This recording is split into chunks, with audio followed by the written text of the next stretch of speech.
Hola amigos, hoy me tocó hacer este trabajillo.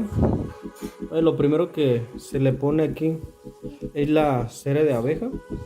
Bueno, ahorita van a ver cómo se le va poniendo poco a poco. Ya de cuenta ya he avanzado un poquito, pero ahorita lo voy a poner más.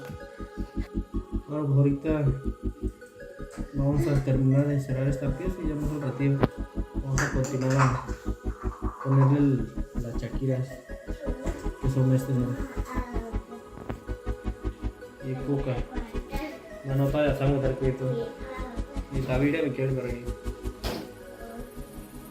Aquí en esta, bueno, para hacer este trabajo se necesita cera de abeja, chaquiras, unas agujas o cuerda de guitarra número sexta. Ya le quitas todo lo que es el cobre y ya empieza a trabajar. 2000 years later. Bueno, así es como tiene que quedar ya una vez encerada la pieza.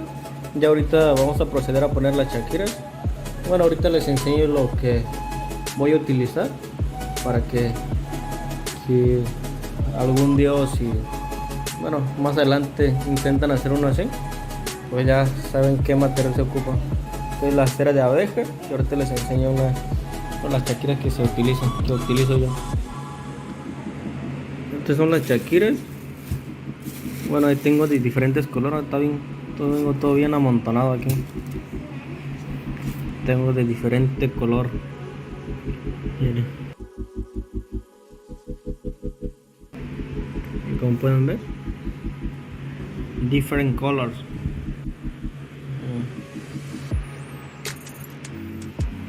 Pueden usar ustedes los colores que ustedes quieran.